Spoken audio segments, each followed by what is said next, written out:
그래, 순덕이 자네가 겪었던 일들을 어서 말해보게. 내가 책으로 만들어주겠네.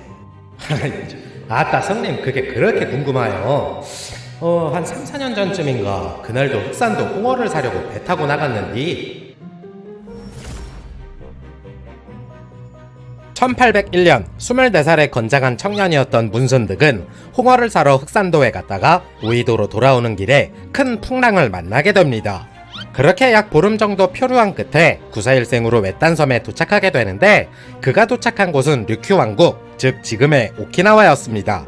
하지만 조선인에게 큰 호감을 갖던 오키나와인들은 풍랑을 만난 문순득을 잘 보살펴 주었고 매일 과일과 고기를 가져다 주며 극진한 대접을 해주게 됩니다. 약 8개월 동안 오키나와 생활을 하던 문순득은 오키나와 현지 언어를 배우며 결국 현지인들과의 대화를 통해 조선으로 돌아갈 방법을 알아내게 되는데 중국으로 가는 조공선을 타고 중국에 도착하면 육로로 이동, 북경에서 조선인을 만나 고국으로 돌아가는 방법이었습니다. 1802년 중국으로 가는 배에 몸을 실으며 조선으로 돌아갈 수 있을 것이라 생각했던 문순득에게는 또 다른 시련이 찾아오고 있었는데 중국으로 가는 도중 또 풍랑을 만나 더 남쪽으로 떠내려가며 또다시 외딴섬에 도착하게 되는데 그곳은 바로 스페인 식민지였던 필리핀 루손섬이었습니다. 그러나 필리핀에 도착한 문순득은 오키나와에서 받은 대접과는 다르게 오로지 본인의 힘으로 생계를 꾸려나가야만 했습니다. 때문에 그곳에서 필리핀 현지 언어를 배우며 끈을 꼬아 팔거나 장작을 내다 팔면서 생계를 해결하고 용돈을 마련해 술과 담배도 사는 등 현지에 적응해 나가기 시작했습니다. 그리고 시간이 날 때면 루손섬을 돌아다니며 관광을 하면서 선진화된 서양의 문물들을 직접 눈으로 보고 겪으며 몸소 체험하였고 마을 한가운데에 덩그러니 놓여있는 천주교 성당을 보며 신선한 충격을 받게 됩니다.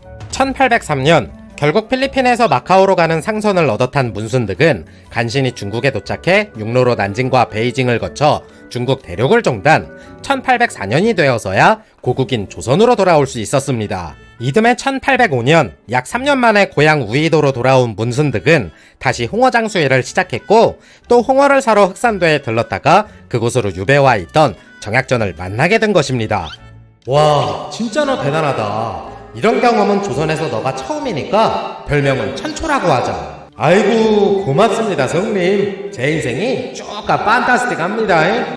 표회시말이라는 책으로 탄생한 문순득의 표류기는 중국과 일본, 오키나와 필리핀 등 주변국들의 언어와 풍속에 관한 이야기들이 담겨 있었으며 정약전의 동생이자 조선 최고의 실학자 정약용도 이 책을 보고 실학사상에 큰 영향을 받아 경세 유표를 만들게 됩니다.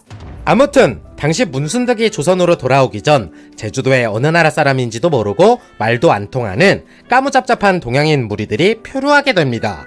조선은 청나라와의 관례에 따라 이들을 북경으로 송환시켰으나 청나라는 니들이 알아서 처리하라며 다시 조선으로 돌려보냈고 이들은 약 9년간 조선에 머물게 되었는데 때마침 문순득이 이 소식을 듣고 그들을 만나보니 필리핀 사람 같아 필리핀어를 할 줄 알았던 문순득과 대화하던 사람들은 대성통곡하면서 이제 집으로 돌아갈 수 있게 되었다며 좋아했고 그들은 마침내 고향으로 돌아갈 수 있었습니다.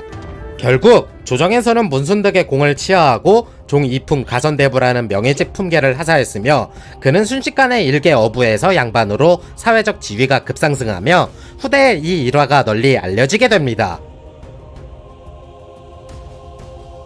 영상이 재밌었다면 좋아요와 구독 부탁드리겠습니다.